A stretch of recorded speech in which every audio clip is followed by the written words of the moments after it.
नमस्कार।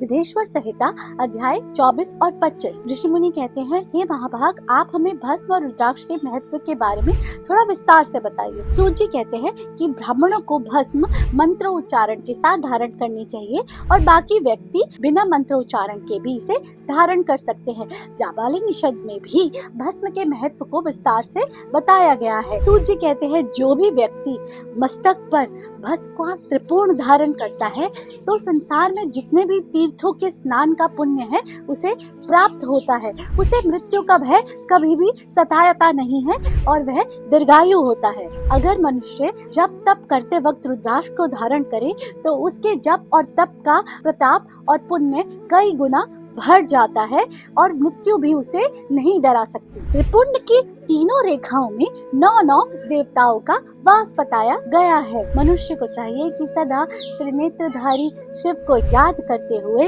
माथे पर त्रिपुंड को धारण करे और ओम नमः शिवाय का जाप करे। सूची आगे कहते हैं, भस्म की तरह रुद्राक्ष भी शिव जी को बहुत ही प्रिय है। रुद्राक्ष के सिर्फ स्पर्श मात्र से ही लोगों के पाप नष्ट हो जाते हैं। शिव जी ने स्वयं पार्वती जी को अपने मुख से रुद्राक्ष की महिमा का वर्णन किया है, जो इस प्रकार है। शिव जी बताते हैं, एक समय मैं वर्षों तक तपस्या में लीन था, पर लीलावश एक समय मेरा मन शुद्ध हो गया और मैंने आंखें खोली तो मेरी आंखों से अश्रु की धारा बह चली और उसी अश्रु की धारा ने रुद्राक्ष के वृक्ष का रूप ले लिया।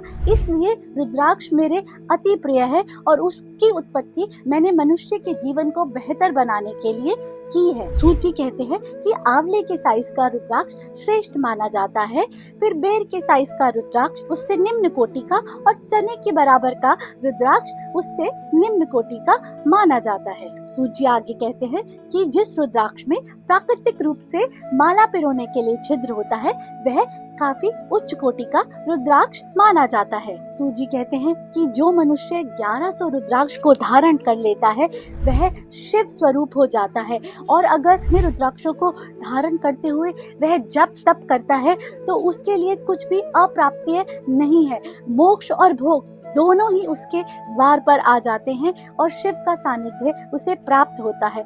इसीलिए मनुष्य को चाहिए कि सदा वह जप तप करते वक्त रुद्राक्ष और भस्म को धारण करे और शिव के नाम का जाप करे और अपने जीवन को शिव में बनाए और शिव का सानिध्य पाए। इसी के साथ विदेश्वर संहिता समाप्त हुई। जय गुरु जी।